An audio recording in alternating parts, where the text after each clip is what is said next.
Welcome back to Story Deep Dive with Dana and Rachel. This is a podcast with book coaches and editors who are also besties, and we discuss books, but not as readers, but as writers to draw inspiration from great books and lots of laughs. And y'all, we have done this intro at least 60 plus times. And I still fumble the ball, okay? But it is all good.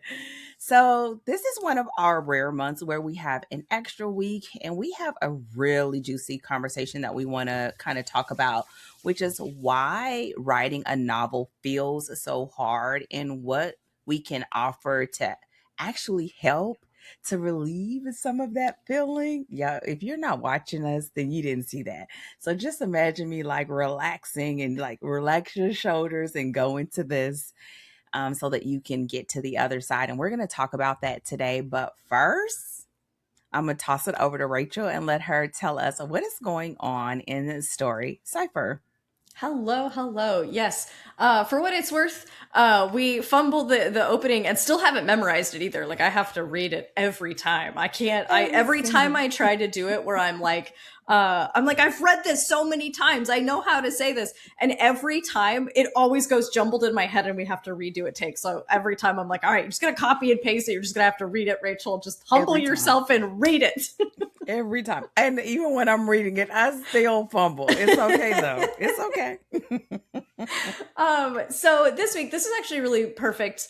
The kind of overlap between what we're talking about today and what we've got going on in the Academy right now. So if you were here for our episodes during Sin and Magic, our previous episodes, this month in the Academy is First Draft Month. This is the month we dedicate to rocking and rolling and getting that first draft just flippin' done. And so this week we are specifically, so in the final week of the month, I like to host writing sprints. And we do it pretty much every day of the, like every weekday, so that we all come together. We're dedicating large chunks of time. So we do it from 7:30 a.m. to 10 a.m. and dedicate a nice big chunk of time where everyone sits down together and is working on their writing. Writing sprints are they're number one, they're nice because like it's almost like someone else puts it on the calendar for you, right? Where it's like, oh, I'm going to show up, like you kind of like meld your schedule with theirs. So you're like, oh, great. Like writing sprints are going on at this time, so I'm just going to slot that into my schedule and I'm going to show up for the writing sprint and then doing it together, right? Where everybody is coming together to keep working on, and we've got people in different, parts of the process. We've got people on second drafts, third drafts, and our cohort members who are in their first drafts, and just having people to share that space with. And again, we set aside 4 days, 2.5 hours each day to just like really do a good haul on that last, on that final stretch of writing the first draft. So I love being able to offer that, and it's just also kind of moral support to just feel like, when you're in the throes of it, it's nice to kind of have company. So that's what we're doing this week. So we're all, I can't say we're getting up early because you host sprints at like 5 a.m. So yeah. But we're all showing up earlier than we normally do on Zoom calls, at least to the Academy. Because we normally don't show up on calls till about 9:30 in the, like normal calls, we do like 9:30 in the morning. So 7:30 is early for us. But y'all over there with your 5 a.m. sprints, that is a feat, honestly, to me. I am always impressed by that. And we like literally, I would say we have usually 75 to 85% of the people there every day. Monday. Crazy. Well, we do Monday through Thursday. We don't do Fridays. We do Monday through Thursday. And even when we don't do it like on our like our winter break and our summer break and then the last, well, I guess technically that would be the winter break, the last in December. We don't do it the whole month. Mm-hmm. But those weeks, everybody misses them because you've paced everything in your life somewhat around these sprints. So I think it's so great. Like, do you guys do Q&A or like, is it just the sprint time? So when we do it, so the way we normally will do it is we get on the call, we just have a brief check-in to get that little like social, like little like social charge to be like, oh, my writer friends, like just make a little bit of contact, talk about what we're working on. And then we'll, depending on the day and whether people have questions, we do a little bit of like Q&A, or like we at the very least will check in at the end and be like, okay, were you able to make progress? Did you get stuck, right? Is there a problem that arose in the process? So that way we can troubleshoot it on the spot. And so we'll have, so sort of Q&A, sort of, did you make progress? Are you running into a problem? Do you have a question? Yeah. Sort of generally along those lines. Yeah, same. Yeah, it's just like you carve out a space where it can be like, okay, or this happened, or I have this question, or Yeah. not, or sometimes it's like housekeeping. Yeah, Yeah, awesome. absolutely. And then you only do it this week. You do it once a month. Yeah. So or we 1 do week it. a month. Yeah, we do it during our drafting months. So we do it for second draft month and first draft month. So that's right now, that's the schedule we have. We're working on expanding out the writing sprint offering because everybody loves a writing sprint. I just have to figure out how to make it work with my schedule, which is the like I'm the bottleneck here because I'm like, okay, where can I stick this in my schedule consistently? Which is why you do yours at 5 a.m. Exactly. Because there's nothing on the schedule at 5 a.m. except writing anyway. And most people aren't up, especially when you get people that are on different time zones. But now we have people where they're just used to it, and we don't turn on any cameras. That's another thing. No cameras on. Yeah. Because we found that, listen, nobody wants to listen. We rolled out of bed, and there are some people that go to sleep right afterwards. Yes. They go back to bed. But yeah, I get it. And then doing it early, and it's like out of the way. You have your writing done. You can, like, I go for my walk. Some people go to work. Some people go drop the kids off. So yeah, it does. It works. And then it's something you have to get adjusted to.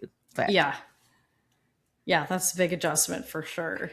But I do feel like no cameras is kind of the secret, right? Like, because I turned my camera on, which means I put on my makeup. I did all and that's why I stopped, because I was the only one. I was like, listen, y'all are not gonna sit up here in your pajamas, and I gotta draw on eyebrows. Girl, I got to put on whole eyebrows to get on this camera. Lies you tell. Listen. Baby, and I put it in our thing, no cameras on. We have not a nail camera on. But I also found that more people show up too. Yeah. That's interesting, where it's like knowing that it's like no camera. So, because it also sort of like eliminates like the social, like part of the social obligation, right? Where you feel like, oh, I'm showing up to a thing. You're not really, you're hitting yes on the Zoom, and then that's all you're doing. You know what I mean? You just kind of like slide and I see in it's like you are showing up, but it feels like you don't have to perform. You don't have to get ready. Like, come in whatever is going to make you comfortable. We have a laughing, like who are in their pajamas? Like, we'll be cracking up laughing, and everybody unmute. Me, I am. And it's just like, it's hilarious. Even to the point where we've even started doing it for book club discussions. Oh. So now sometimes I will come off a camera, but for the most part, we literally just talk. And I find that it makes it so almost every person on the line speaks. Ooh, which is weird. Interesting. It is, because you go to other things, and there are some people, like, I have a coach. If you don't come off camera, they will X you out of the meeting. Yes. Oh, whoa. That's aggressive. Listen, it's like, because they was like, I don't want to feel like I'm talking into a void, blah, blah, blah. But I'm like, okay. So when we started doing it for certain ones, and for the ones where I'm starting to realize, like, that's just not the vibe of my community. So I'll do it as a webinar, so I don't get distracted, or people don't accidentally unmute if I'm just need to teach. Sure. But for the most part, like, I just feel like, hey. And every once in a while, I'll leave mine on if I'm already ready. But it makes it easier for me. I could just have my notes, have my coffee, and we just talk. Y'all, listen, I'm about to age myself. So back in the day, that's how all my book clubs were. They were always done by teleconference calls, conference calls. They weren't done like, because back then you didn't have Skype where you could do the number of people that we would have on a call now or something like that. So, I find that it makes it so people speak more. They come off mute. They don't have to worry about being ready. And a lot of my, give or take a couple, work from home. So they're not getting ready every day. Ready. Yeah. Oh, interesting. Okay, if you're watching on YouTube or Substack, I'm super curious. Drop me a comment and let me know. Do you like video on or video off for for group events? I'm super curious because your community is like loving it, right? There are other communities where it's like standard fare that it's like, no, we're all Hmm. here. Faces now again, 5 a.m. is a little different, right? But faces Right. on, we're like here. So drop us a comment. I just again, this is my my anthropological brain that's like, I need a survey right now. And let us know if you prefer the all videos off and it's like we aren't doing video, or if you like a camera on call. I would just love to know. Yeah. So, and actually, speaking of Substack and Danger Tales, Dana, tell the people what you've got, some new stuff cooking over there, as which I always feel like you always show up and there's like always something new cooking, and I'm like, I've said this to you before, you have the number of hours in a day that Beyonce seems to have. I don't know Well, where you ladies picked up those hours in the day. I'm still not finding them, but please tell let, the people how you're let rocking the me world out here. let me get my Beyonce on for real. No.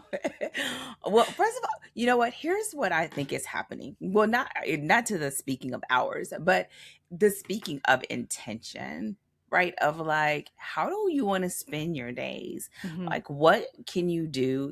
I'm good for a good double duty, right? Like, there's Oh yeah. doing multiple things that you could get multiple things out of that same expression of time or that same commitment of time.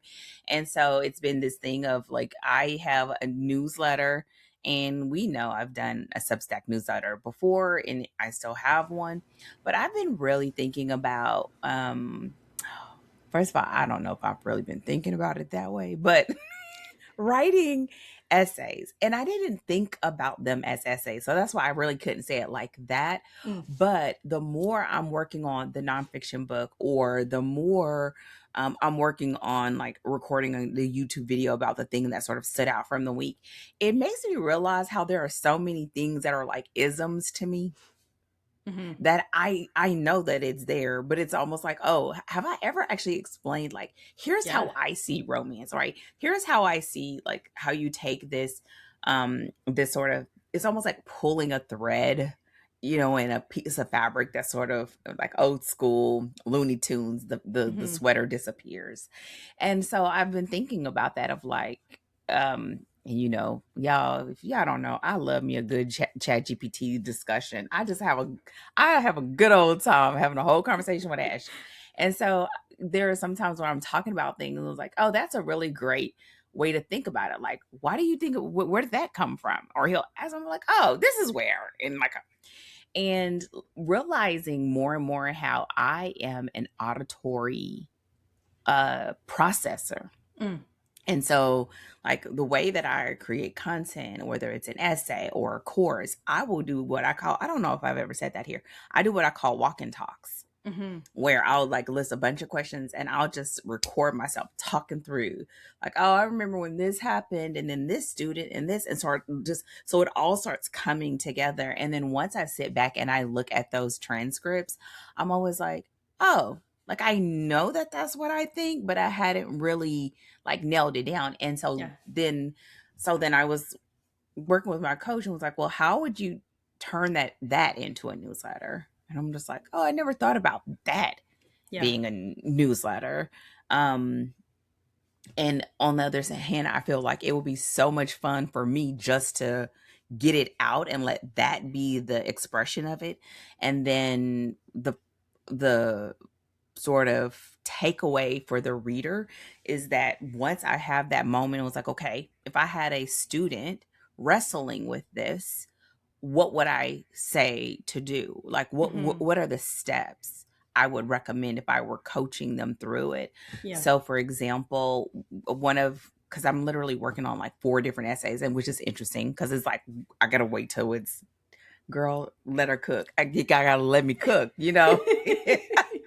So, one of them that I'm talking about is how people get, when you hear steamy romance, the outside person always gets stuck on the fact that there's sex on the page. Mhm. No one ever truly talks about the fact that it is the progression of intimacy that counts, Yeah.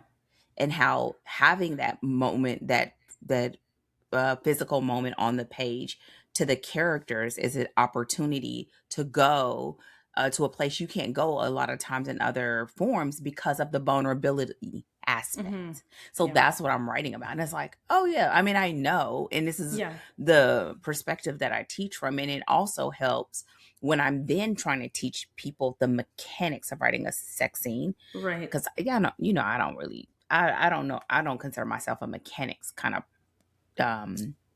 coach in that regard. But I find that it's easier for you to understand, like, step one, step two, step three, when you have this sort of mindset of like, where do they start and where do they end after that Mm-hmm. moment? Yeah. And how does that begin to transform their relationship? Mm-hmm. And then you can start thinking about, well then what actually happens in the scene? Is Right. there pillow talk? Is there, did they do something they've never done before with anybody else, whatever, Mm-hmm. right? Yeah. Then we start getting to the parts that most people would latch on to. And so the thought of exploring that in writing is interesting, and I find that it is making me have a better appreciation for nonfiction writing, Mm-hmm. because I still don't fully have that. So, I'm literally, I don't think I'm on the struggle bus as much as in my mind it's like, okay, I'm about to work on another chapter. Like, I think it's great information. I think I get excited about writing it, but I don't get excited about writing it. So this, I think, is starting to, um, sort of light that fire of like, oh, Yeah. okay, this is how I got here. And then sometimes it's making me think about or do additional research on like another one of the um kind of topics that I'm sort of playing with. Is like, I always have this belief that your ideas need to feel welcome, Mm. right? Like, the more you always push it down, push it back, like, oh, I'll work on that later. I'll work on that later. I'll work on that Mm-hmm. later. Then what happens is you sit to write and nothing will come. And people are always Yeah. like, oh, it's writer's block. I'm like, is it writer's block? Really? Yeah. No, you just said, I didn't want you here, bruh. And he's like, Yeah. deuces. I'm going somewhere else. I'm Yeah. going somewhere where I appreciate it. So, and I've been always saying, like, I don't know if this is something, and I still don't know, right? It's part of what I'm exploring. Yeah. But I was like, oh, that's really cool, because I always feel like I am the person, I don't wait for motivation. I'm going to get up and I am going to write. And there's going to be Mm-hmm. something on that page, Yeah. period. Every time I sit down, Yeah. period. I don't have time to play.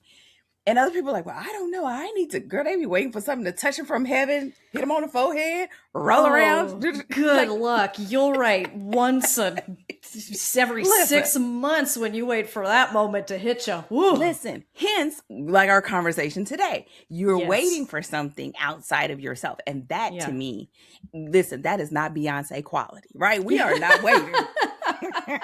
For somebody to Beyonce goes bless after us. what she wants and she Listen. takes it. Okay. Okay. And so, so it's things like that I will just mention, and it's so funny. It's like, oh, maybe that's a topic, or maybe, and so the potential of that Yeah. feels really, really good and exciting. And Good. then the way I describe it is like, I follow it all the way through, and I had to sort of lift the pressure of like, okay, it doesn't have to be this process that I use every single time, or a checklist that I use every single time. But the reality is, if I had someone here, what would I say? And Yeah. like, okay, here's the things that we would look for. Here are Yeah. some of the questions that you may want to ask yourself. Sometimes it may be an infographic. Sometimes it may be a checklist. Sometimes it may be a prompt to just sit Yeah. and write with it. And I think, so that's what I'm aiming to sort of bring. And it feels different. I think it feels really aligned with where I am right now. Yeah. And it's also a great way to sort of to bring that understanding into the other side, Mm-hmm. as I'm working on the book as well, because that, what I'm talking about right now, is not something new I came up with. It's been there. So now Yeah. getting clear about how I feel about it, where did it come from, and then remembering stories and then bringing that over. It's been interesting. It's still the early stages. So, Yeah. ask me in about 6 months because me and Substack, we have a we have an interesting relationship. Oh my It's a gosh. little history Okay. there. Just a little bit. I'm aiming to do right by because it's been doing right by me a little bit. So we just gonna do that. So with that said, I think it's very interesting that our sort of like updates bring us to the conversation that we want to have today, Yeah. right? Of this thing of not waiting for motivation to strike you, or even so, like why writing a novel feels hard. And I'm Mhm. quoting hard because I don't think it's hard, right? And I think people believe I would say that because I've written so many projects, but I have to remind them every time you start a new book, you are still starting a new book. I don't care how Yes. many Hmm. you've done. And so we are going to talk through some of the things that we feel like are misconceptions and or myth busters, and also bring in some of our experience with students and coaching to hopefully give you of like, here's what's maybe you're dealing with, and here's what was really underneath that, and Yeah. here are maybe some either tips or here's maybe another perspective for looking at it, so that we can go from it feeling hard to getting to at the end where we're saying having the end of a Yeah. first draft. And so this is not all encompassing, but we do believe this is going to be one of those great, like you'll come back and listen to these again. And so we're going to sort of like ping pong on each other. And I'm going to kick us off, I think, right? I'm kicking us off.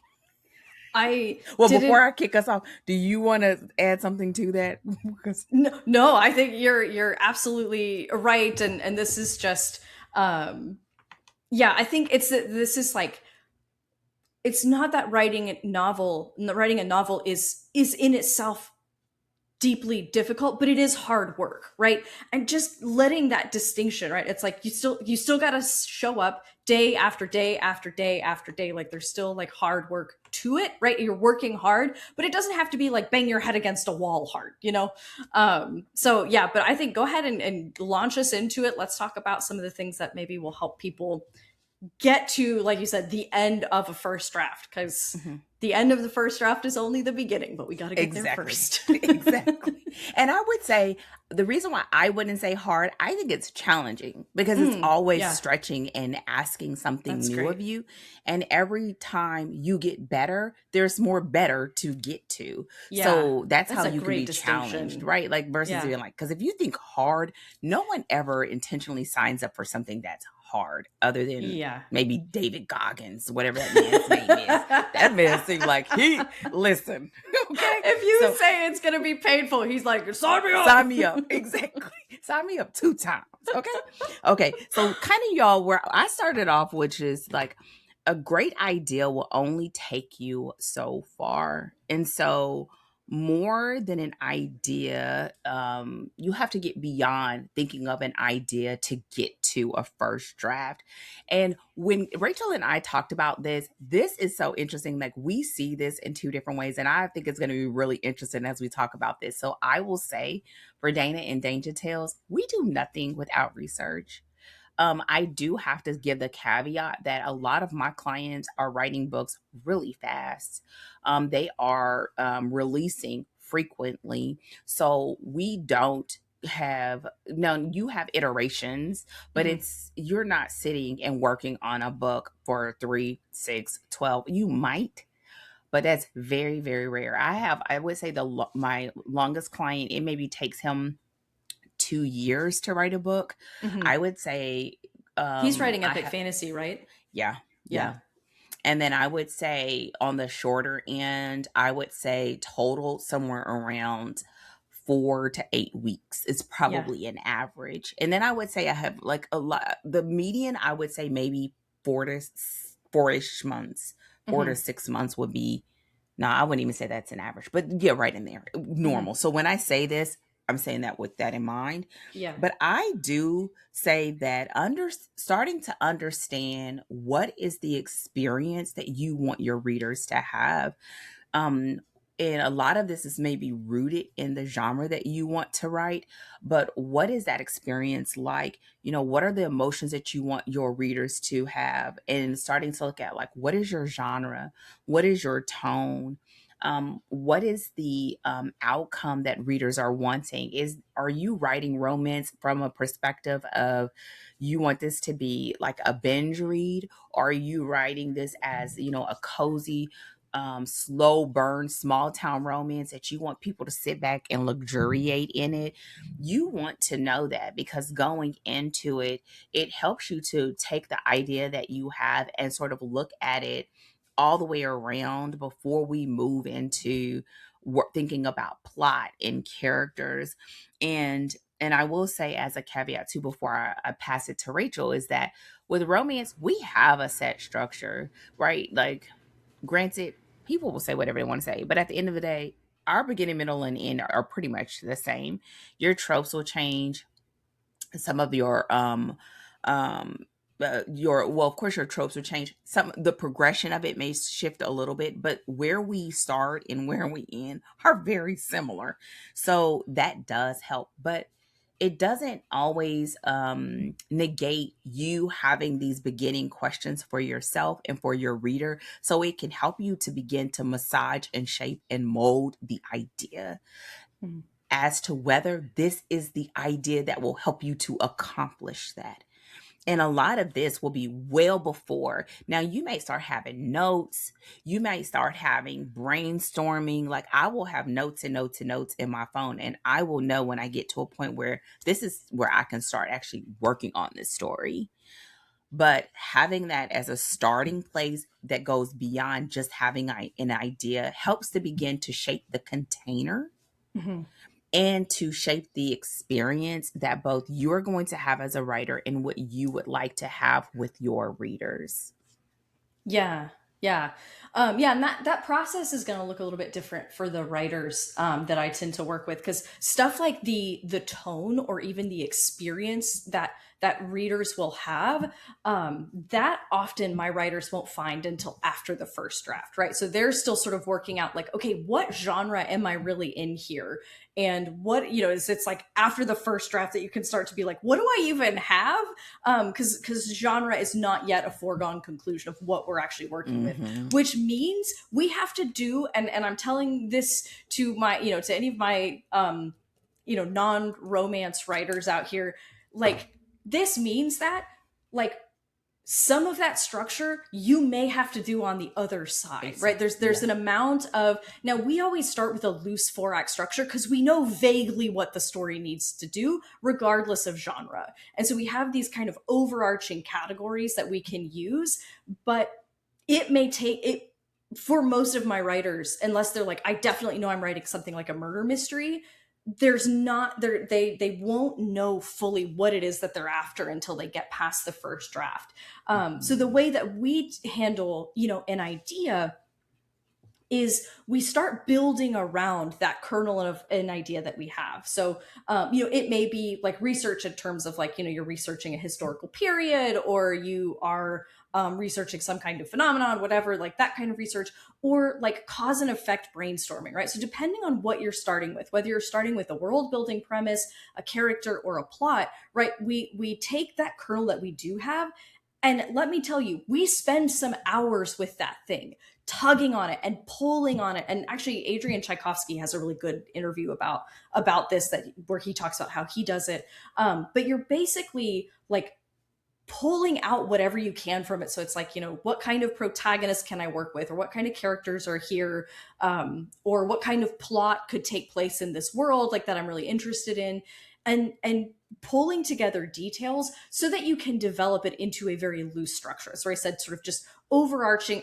Honestly, I kind of treat them like buckets, right? Act 1, Act 2, Act 3, Act 4, where it's like, oh, this stuff could probably go in my Act 1 bucket. This stuff could go in my Act 3 bucket. And we're just starting to build it out with that little bit of structure to get us started. Because if you just go in there with an idea, you're likely right to just get lost because you're just sort of like writing pages with no direction. And so starting to give it that little bit of structure so you have something to work with when you go into that first draft and you're not just like wandering all over the place.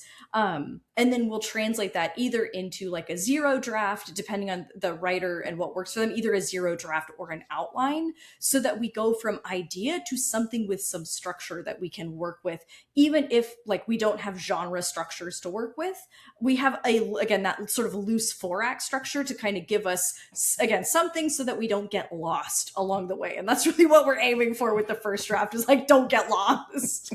Come back here. That's right. Right here. Well, and I want to say, I think this is so helpful to also say, because like as listeners who are maybe students of mine or people who are in romance, you would do the same thing. This would just be next, right? Like that's why, like even in the progression that we're talking about today, I may be the person starting with structure, but let's say when I was working on that cozy, I spent 2 to 3 weeks of just doing what you're talking about, because I'm doing it around other things. And, doing that, even though I have a structure, it's about like, what do I have? Do I have enough? Do I have the victims? Do I have the environment? Do I have my supporting cast? Like, so it is a part of that process. Yeah. So, and so that you're saying like getting girls, sometimes I feel like, oh Lord, like getting them to the point of sitting down to write that sort of that first that zero draft, as some people call it, or that fast draft that some people may call it, and getting them to that place of writing that first draft. Yeah, and that's right, and that's sort of like shifting us into sort of like what it actually means to write a first draft, right? And the fact that this is not the writing process that we pictured when we pictured writing. And I know that you wanted to kind of start by setting a little bit of mindset surrounding the first draft. So let me let you start there before we get into the nitty-gritty technicalities. Right. I was sharing with Rachel that I recently did a YouTube video, and this is an aha moment I had a few years ago, which is most of us who are writers, we envision this journey. And for many people, you've envisioned this journey since you were a child, right? Because you always thought of this as a kid. But the reality is, when you look at it with your adult brain, what you envisioned does not feel anything like what happens when you are writing a first draft, because what you are envisioning is probably draft 2 or 3, or for some people draft 17, right? Like yes, ma'am. Down the lines, right? No one, kind of like the conversation of hard and challenging, no one intentionally signs up for something that's hard, or you don't see yourself like writing, rewriting, being stuck, being unclear. And so what we find, both of us, I mean, and I'm sure most book coaches find that rub between what you envisioned and what you're actually doing becomes the culprit of so many of those moments of where you have doubt of whether you are meant to do this. You have doubt about your idea. You have doubt about your structure. And a lot of it is because, not that you need to erase the vision that you had, you just have to realize sometimes that vision is what comes after you get through this draft. Like, we just need the complete draft. Not even, and I'll say this in my points, like not even 100%. We just need to get to the end so that we can get anywhere near what you see in your head, and to just put a pin in the fact that for every single writer, your place of comfort when it comes to this will differ. Someone else may feel really great about when they're in a second or third draft. There's others where their gem is a first draft. They love the discovery process. You'll even have some where they can't stand revisions. Yep. And knowing yourself helps with what we're talking about, right? Of how you go into it, how you stack up your resources, how you align your team, and how you create the process that'll help you continue to get through draft after draft after draft, or book after book after book. So speaking of so basically what I'm telling you is, don't trash the vision.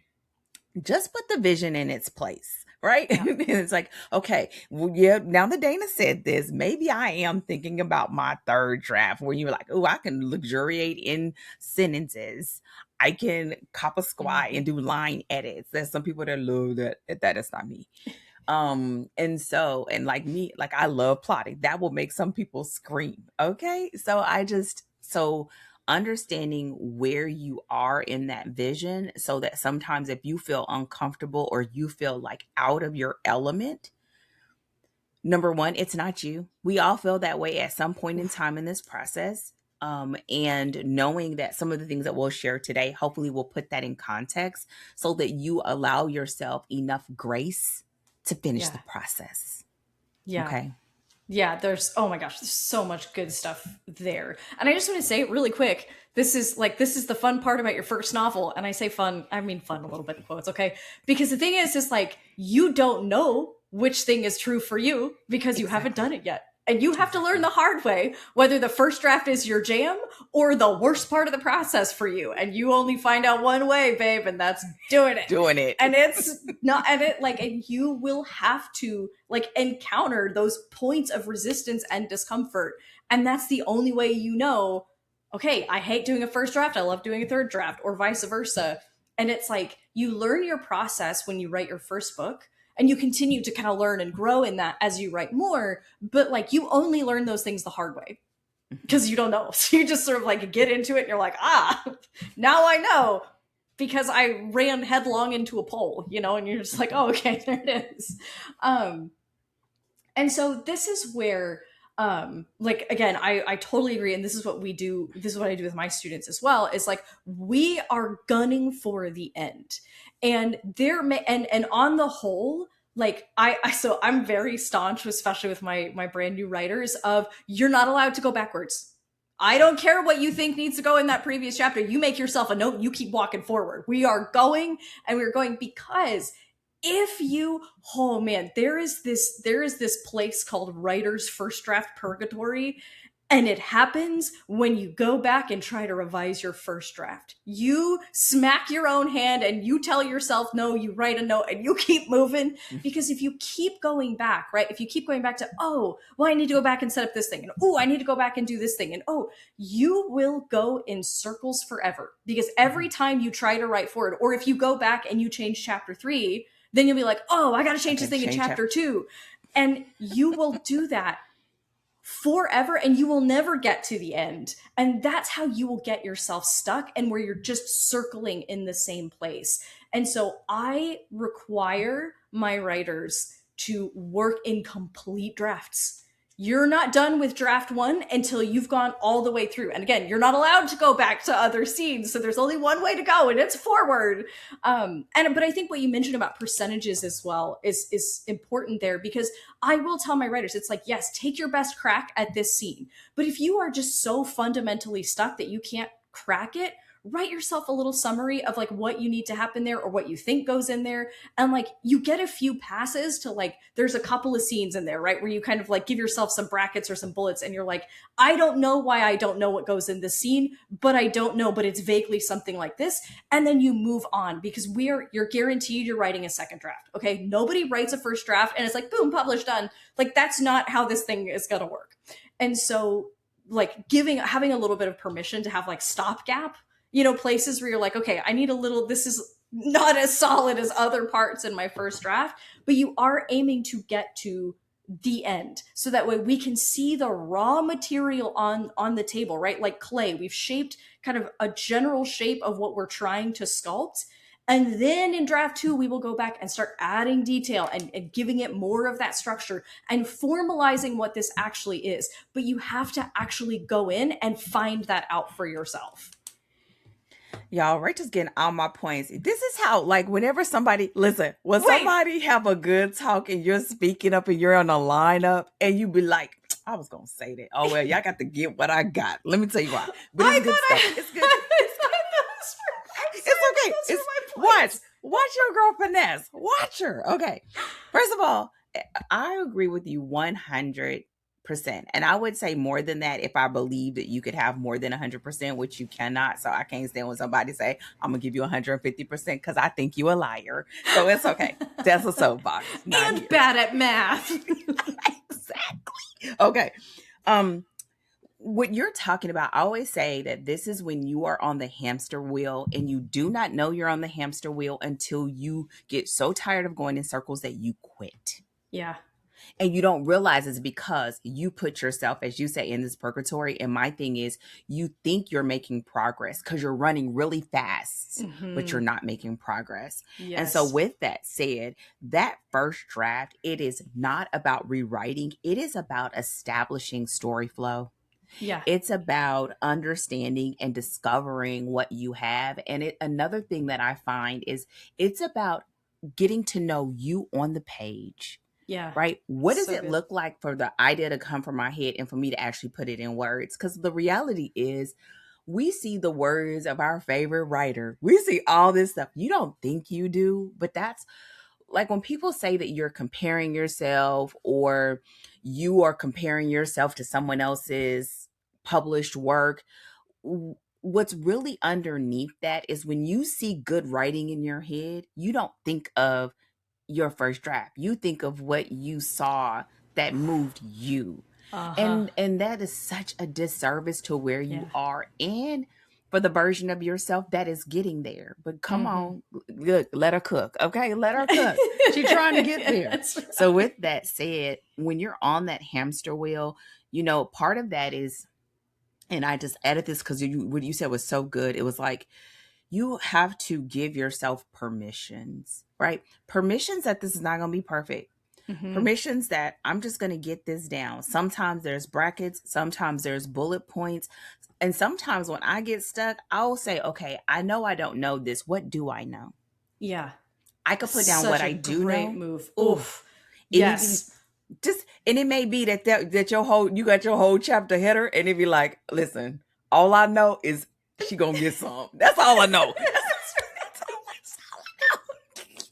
That's all I know. That's all I know. Okay. Another thing about this is that um a first draft gives you the opportunity to see the story beyond individual scenes. And this is where the rewriting becomes a true disservice because what you're doing is you're aiming to write something in a container, not understanding fully how it operates as a whole. And so going through this process, I love what Rachel's like, you're rewriting. You already know that. So if you already know that, then what you're doing is aiming to get as much as what you do know on the page so that when you come back around, you now have a whole new set of tools and information to work with when you're revamping, whether it's your structure or you're reworking your flow or you're working on progressing those stakes or you're making the character better, etc. And so, making sure that you don't allow yourself to sort of get caught in that loop. And when you feel it, whether it is popping your own hand or having really great and clear intentions for your writing sessions. I mean, this is coming off the heels of us talking about your sprints, right? If you're going to just work on chapter one and get as much as what you know in chapter one, then at that time, reward yourself to stop if that's all you have for today. You may even stop and do a couple of notes for the next day so that you don't start with a blank page, or a blank brain about it, not just a page. But what I would say is just like allowing yourself to be in that space so that your first draft can become I'm going to give this as a real life example more than a writing example and hope it lands. One of the things I've always hate, y'all, it's a little bit of a soapbox, but just rock with your girl. One of the things that I always hate is when I hear people tell their kids like, did you think about this? And I'm thinking, no, they have no lived experience. You got a whole life of experience and you think they're going to deduct the way you know. They're not. Why? Because they don't know yet. And this is them trying to figure it out. And so part of this is like extending grace that this is the first time you've done this. Yes. First of all, give yourself a pat on the back that you are doing what 93% of people in the world really would like to do. You are a top 10 percenter. Yay, you. Yeah. So give yourself grace to just get through to the end. If you find yourself being stuck, put a bullet point or a bracket, keep it pushing. Mm-hmm. It'll be here when you get back because ain't nobody gonna fix it for you. Yeah, that's right. It's not going anywhere. Y'all, that was a little bit shady. And nobody's gonna fix it for you, right? It'll be here when you get back. Just put it there and just keep it moving. Because what you will find is like what it says, success loves momentum. I think that's a quote that I heard, and I could be butchering it, but it works here, right? Success, meaning getting to the end, loves momentum. The more that you're showing up, the more that you're writing, the more that you're doing, it's like what I was talking about earlier. Those ideas are chomping at the bit because they know, oh, we going on a page tomorrow, right? And that's what you want, but you won't get that if you're rewriting or you're trying to fix something and this is not the fixing stage, right? And so part of this is like, once like understanding like the goal is to get to the end. One of the things that we sort of wanted to spend some time talking about is like the fact that finishing is a skill. Yeah. And so start us off there, and then I'll come back with a couple of things that you said last time that I'm going to say it again. Y'all going to get it twice.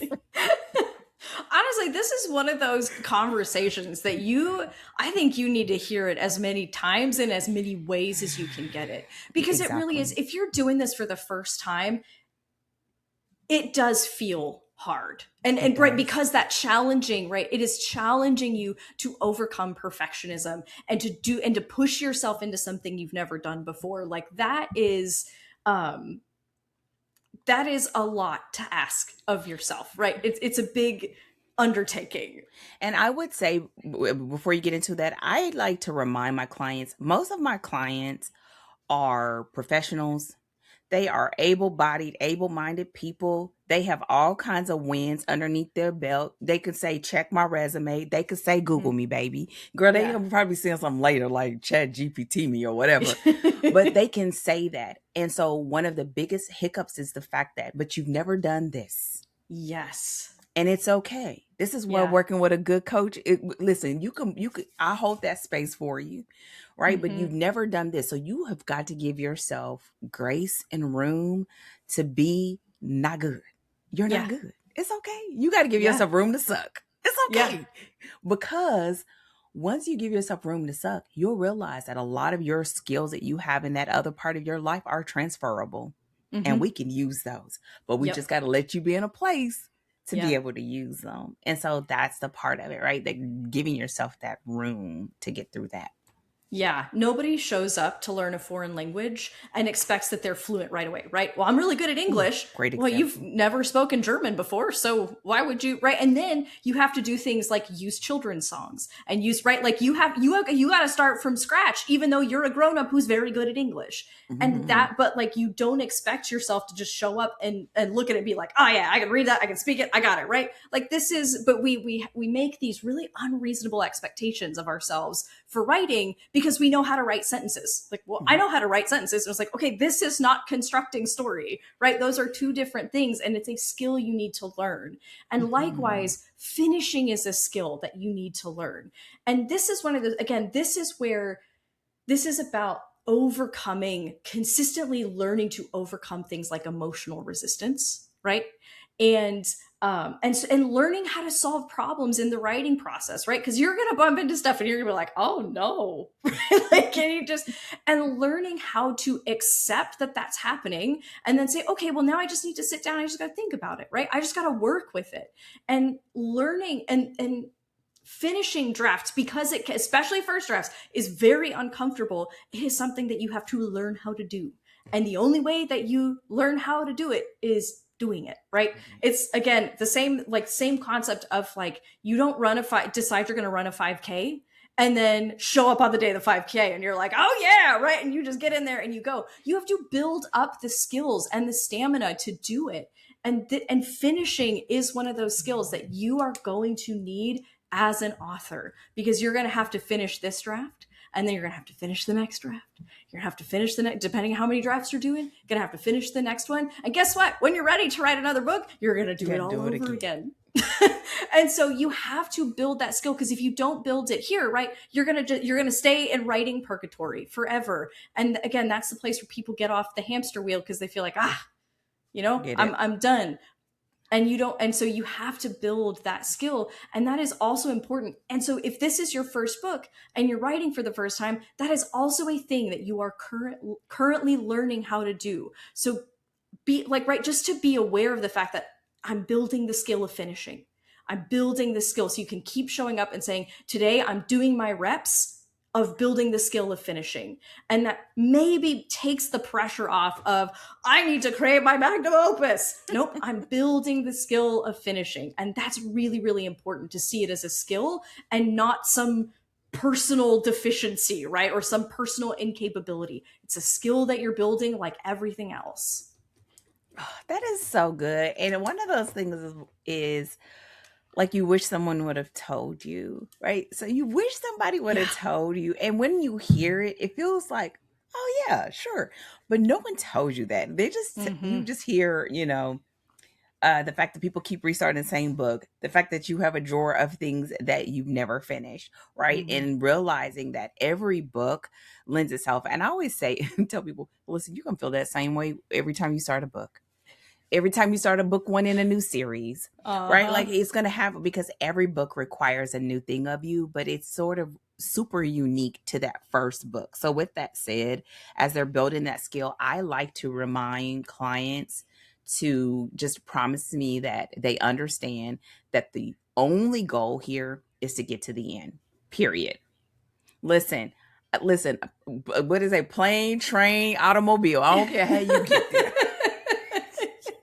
Listen, I got some where it's bullet points, dictation, brackets, walk-in talks, you name it, we're getting it done. Why? Because you can't get to the part that you really are looking forward to without finishing. And Yeah. so the goal is the end. Knowing that the end looks different for everyone. And so I always like to say, determine your percentage. That percentage could be, for some people, a first draft is maybe 50%, Mm-hmm. maybe Oh yeah. 45. If you really want to get it, maybe like 35. You know what I Oh mean? yeah. You're just done, right? You may get a bunch of brackets, you don't know characters' names, you don't know where they are, you don't got no Mm-hmm. descriptions, but you have raw material to Yes. work with. And so Mm-hmm. understanding that that percentage is different. Now, you keep putting in your reps, that Mm-hmm. percentage gets better every book, Yep. because you begin to know you, and you Mm-hmm. begin to know how you show up on the page, and you begin to know, like I always tell clients, that when you get to know the writer version of yourself, you will begin to see, okay, what do I need to feel confident to sit Mm-hmm. down? What do I need to do as far as prepping for a chapter? What type of timeline do I really need to finish this draft? And every book and every time, you're going to know more and more about you, so that you can predict when a project will be about done or a draft will be about done. But that Yep. takes time and it takes patience. The other thing that I will say about this is, like, more than anything, it's like it's about finishing drafts and not about being perfect on the page. I think a Yeah. lot of times you think a finished draft means that vision of Mm-hmm. perfection on the page. No, that's not what we're talking about. You Yeah. are far from it. Right now, we're Yes. just trying to figure out, how did the story look in your head and how does the story look on the page? Yep. Because even if you're the best writer, you can have some beautifully written slop.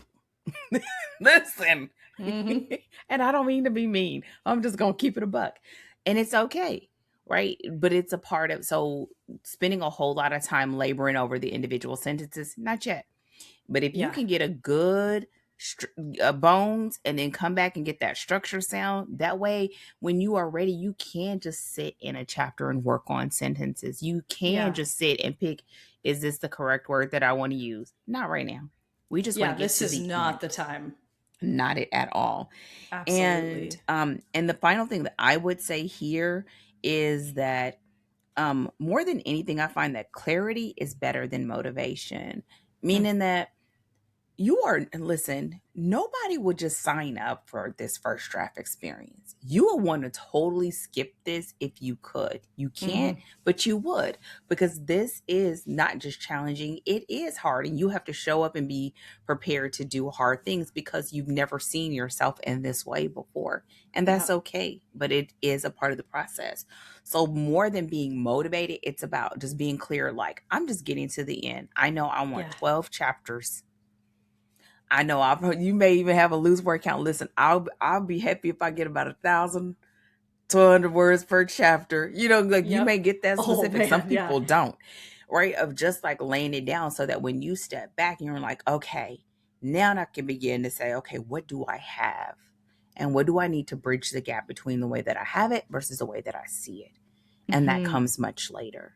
But that is what building the skill of finishing looks like, and finishing that draft and getting that win underneath your belt, so you know that like I'm totally able to do this. Now all I got to do is show up and do it again.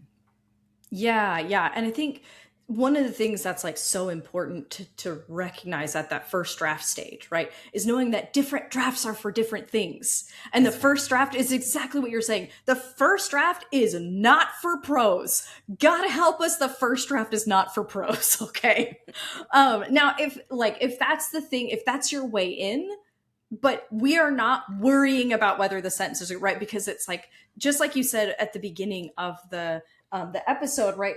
When we think about the story, or when we think about the stories that we've read, right, we're picturing someone's like umpteenth draft. That is not, whatever we're thinking of is certainly not their first draft. And to not put ourselves in the position of comparing our first draft to somebody's 50th draft, right? And so when we know sort of like, because then when you can kind of position each draft of like, okay, this is what this draft is for, and then we go back and we do this thing, and then, right, and each draft kind of sits in its lane, you can build the skill of finishing each draft, because then you also know when it's time for what, and you're not just Mm-hmm. getting in there and trying to do stuff or do, Mm-hmm. God help us again, all of the things at once, because your brain doesn't multitask like that where it's trying to do everything all at once. And so I Well, just, okay. no, the other thing about that too is realizing that, y'all, I'm a plotter. I love to plot. I would say my plots are probably the equivalent of most people's first drafts because Hmm. I really like to have a grasp on it. But the reality is, even me being a detailed plotter, it's still not the same as what hits the page. Yep. But what I have found over a lot of trial and error and a lot of pages and a lot of opportunities is that the better I get that first draft and get it down, get it out, that means my next drafts can be 10 times better Hmm. because I know these people so much better. I know my problem better. I know my conflict better. I know like, oh, I can make this do with that. But you can't get there even if you're doing detailed drafting. So when people are in, look, if you're in drafting purgatory, Yeah. like you got to get to a point where it's like time to stop and move Yeah. into it. But you begin to have this solid foundation where you see it clearly and then you make it better. Yeah. Yeah, and that's right. That's something you learned with like reps of doing it.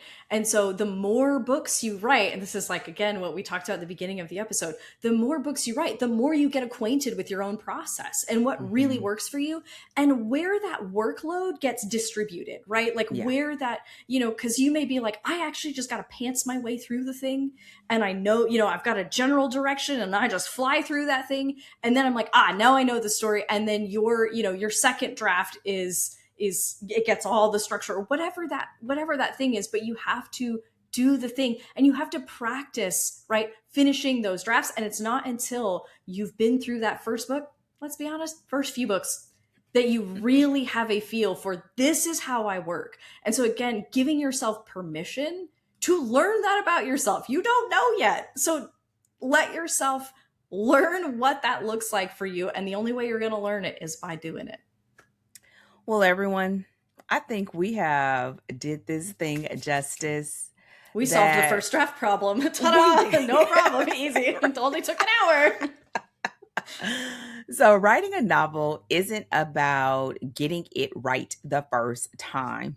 Mhm. It is about learning how stories work while you're inside of one. That it's not just going to come from thinking, it is going to come up from doing. And if you have any questions about what we've shared, what we've talked about, if there's something that we didn't consider, y'all, there's a million things that we could consider, but this is enough to get you over that, off that hamster wheel, and to get you through to the end so that you can get to something that you really feel excited about. Mhm. Because every time you do this, you're going to get better as long as you allow yourself the room to. Is there any final things that you want us to touch before we bounce? No, ma'am. I think we hit just about everything that was on the list. And dear listener, nothing left to do but to go sit down and do it. So get to it. So, with that said, thank you so much for joining us for this bonus episode. You can visit us online at storydeepdive.com. We love any questions that you have or any follow ups. You also can find out more information about reaching out to Rachel or myself with any questions that you have. And join us next week when we kick off the first episode of our next read, which is a Rachel pick, and it is Spinning Silver by Naomi Novik. We are looking forward to diving in. And yo, yes, I did get the name right. Come on. Come on, Dana. Whoop, whoop. So we will see. You have time. You have 1 week. You have 1 week, 17 hours. Get going. All right. Get started. It is well worth the read. And we will see you next week for our overview. Take care. And as always, happy writing. Goodbye.